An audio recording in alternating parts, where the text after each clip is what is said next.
All right. Reverend Colonel here, and working on a project here at the house. I've got an issue that's going on.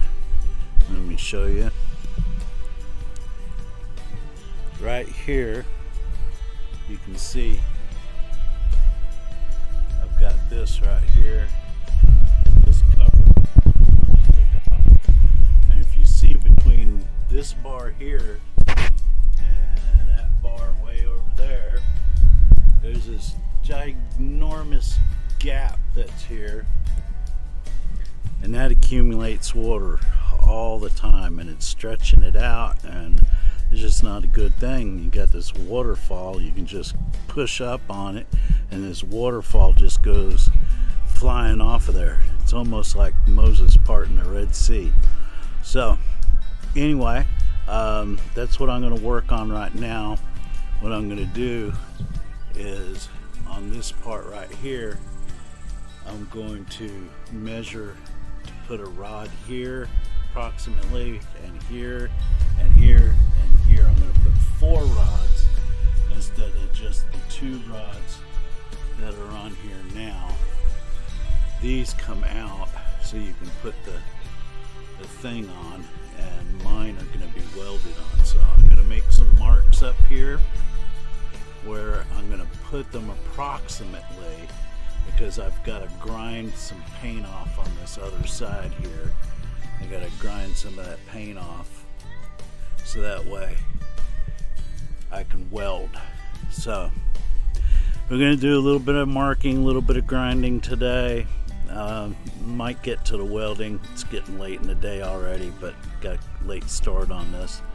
So anyway, I hope everybody's doing good and staying in the Spirit. Just remember to rely on the Holy Spirit to guide you and to lead you. He's speaking to you all the time if you know Jesus Christ. So, Jesus' arms are wide open for anyone and everyone. Doesn't matter what you've done in the past. You don't have to make yourself into anything so that you can become a Christ follower, to be a Christian. You can come from any walk of life, any status, any past religion, or anything like that, and Jesus will accept you with his arms stretched wide open. So that's the thing. That's what's going on. All right. Reverend Colonel here, and I'm going to show you where we're at on this thing now. I have welded 3 of the bars on. My first one, admittedly, I had it too hot and I burnt through, but I was able to salvage it and make it work. And you can see the other ones well. I still got to file those down a bit. The welding's gotten easier as I've gone and better as I've gone. That's still really hot. But I just have one more to put right here. I've got that bar there. And I'm cutting it with the cutting wheel is what I've been cutting those with. They cut pretty easy.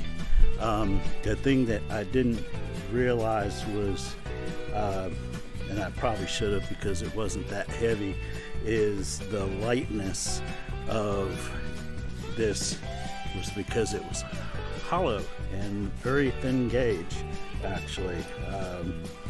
I've welded on sheet metal on a truck and not gotten quite as hot. So anyway, my steel bars are full, like 100% solid steel. Those are going to really strengthen this thing. And you can see that I'm not going to have a big pocket where this thing stretches. Like there was a big pocket between here, and it was just, it was bad. It would hold water like crazy. So anyway, shouldn't do that anymore, and all that should be taken care of. So with all that said, hope everybody's doing good and hope everybody's doing well, and staying safe and staying in the Spirit. Follow the Holy Spirit. He will guide you where you need to go. So anyway, I'll continue on. I will weld this other piece on here, get the canopy on, and then show you the finished product of what we got here. Alright y'all, so now we've got everything welded and painted. I've got both sides of this thing painted now. This is the second side I'm waiting on to dry. And as soon as this is all dry, we'll be able to put the awning back on there. And we will see how much better that it does. As you can see, before it only had this bar and that bar, and now we've got 1, 2, 3, 4, 5, 6 bars. Probably the way this thing should have been designed to begin with, and so there should be no saggage anywhere. It's dry to the touch now, but not quite ready to handle. But so this should take care of any water accumulation happening on top of there, which means I won't go stand underneath it and push up on the thing and see Niagara fall back over onto the seat cushions. And it should do a better job of keeping us dry if we are sitting there, and it'll also keep this thing from stretching out because it's getting so much water. So anyway, that's what we got right now. I will get back on to letting this dry, watching paint dry. Such an exciting thing to do, let me tell you. You've heard the term before. Well, this is actually how you really do it, just like this. See, I'm focused, paint drying, watching paint dry. So anyway, that's what I'm doing right now, watching the paint dry. And so it won't be too much longer, about 30 more minutes or so, and I will be putting this on, and it looks like I'm gonna be able to make it before the sun goes down. So that's a good thing. All right, just like I said, just before sundown we got this thing put together here. And so here you go, I have it on here installed, and everything looks really good. You can view it on the top here, and you can see there's no place at all for it to really get any water. And underneath, it's a little dark now, but if you can see all the bars that I put in and how they're working with everything, and there's just only these little spaces in between. Instead, before, it was all the way from here to all the way on the other side there, where it could sag and it would hold a ton of water. So now we don't hold a ton of water anymore. This thing shouldn't get stretched anymore. In fact, it kind of stretched back into shape by having all the reinforcement bars on there. And so it looks a whole lot better, and it looks like it should have always been that way, and like that's how the manufacturer should have done it. So anyway, there you got that. And so I'm gonna just have a seat on my swing and relax a little bit. So I hope everybody's doing well. One thing I want to say is, remember family, and always be good to family. Even when family says or does some things that may be upsetting to us, we need to remember that that's our family, and we don't know always what is going on in their heart, or what's going on in their mind, or what things are going on in their life that may be causing a great deal of difficulties for them. And so when we jump to conclusions and we say things that are very hurtful, it can really it can really cause a big rift in a family, and it's really sad. I'm reminded of two of my cousins who, one of them will not be at the memorial service because they can't be in the same place at the same time.